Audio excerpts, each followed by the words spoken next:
So picture this. You've built an incredible application. It's powered by a state-of-the-art large language model, the works. The capabilities are mind-blowing, but for your users, there's this one nagging problem. It's that delay, that pause as the answer types out, token by painful token. That latency, right there, is the barrier between a good AI interaction and a truly great one. So that really gets us to the core question, doesn't it? Especially for any developer or architect working in this space. Why is there still this speed bump? I mean, we have these massive models, we have unbelievably powerful hardware, and yet that real-time, snappy interaction often feels just out of reach. In this explainer, we are going to tear down that fundamental bottleneck and show you how a simple shift in the process of thinking is completely changing the game. Okay, let's get into the weeds here. The main villain of our story is something called sequential decoding.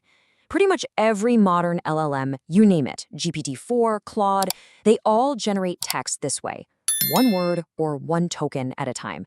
It's kind of like building a brick wall by laying one single brick after another.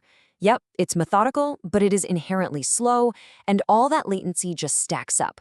Now, here's what's so interesting about this. For years, we've spent so much time and energy trying to optimize the models themselves, or just, throwing more hardware at the problem. But this insight, this right here, it pivots our focus entirely. The core issue isn't the model's architecture, it's the linear, step-by-step way it generates answers. And if the process is the problem, then the solution isn't just more power, it's a smarter process. And that brings us to this paradigm shift called skeleton of thought, or SoT for short. And this isn't just some clever trick, it's a completely new way of prompting that actually mirrors a very human process. Think about it. When you have to answer a really complex question, you don't just start talking, right? First, you kind of form an outline in your head, the key points you want to hit, and then you start fleshing them out. The mechanism itself is just brilliantly simple.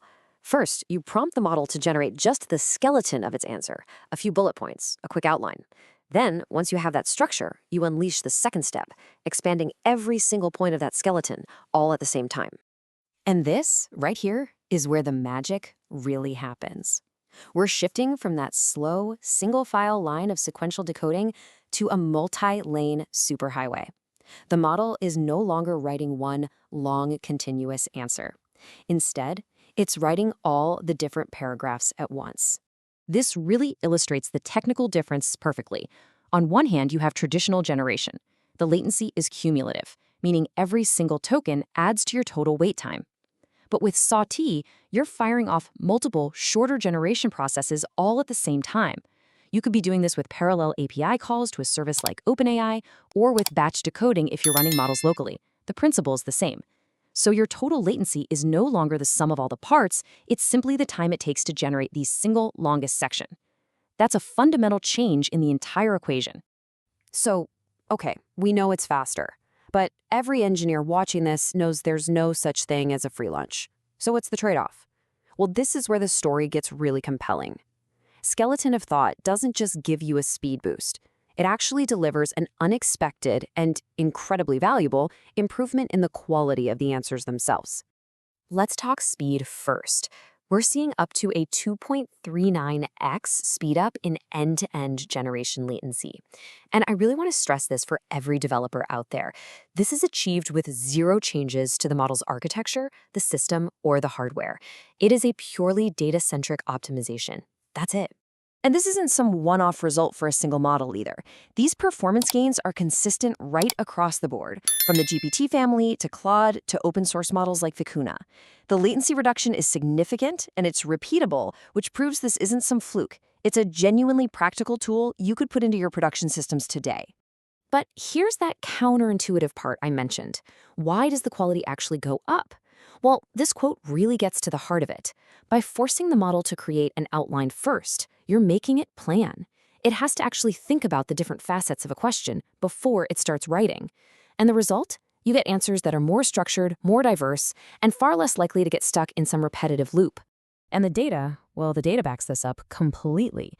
In evaluations by both humans and GPT-4, the skeleton of thought answers were rated as equal to, or in many cases, better than the standard sequential generation in 60% of cases. Just think about that for a second. You're getting a massive speedup, and the quality either stays the same or actually improves. It's the ultimate win-win scenario.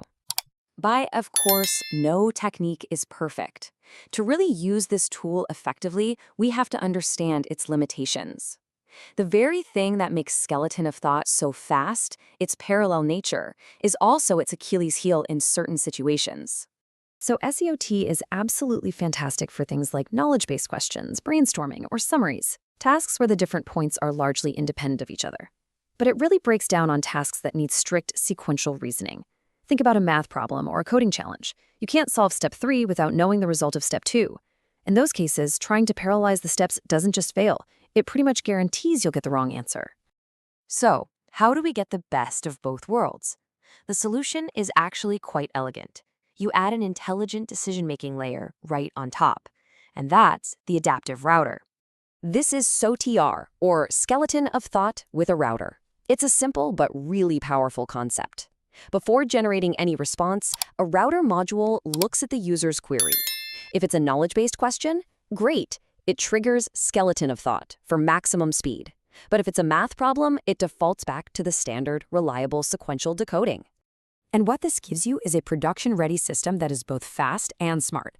It intelligently applies the acceleration where it's going to work best, and it maintains high accuracy where it matters most. See, it's not just about being fast. It's about being fast without making any compromises. And that kind of brings us to our final thought. Skeleton of thought proves that some of the biggest challenges we face in AI performance aren't just about bigger models or faster chips. They're about how we structure the data and the thinking process itself. It really makes you wonder, doesn't it? What other fundamental bottlenecks are we facing right now that aren't really hardware problems at all, but are just waiting for the right thought structure to come along and unlock them?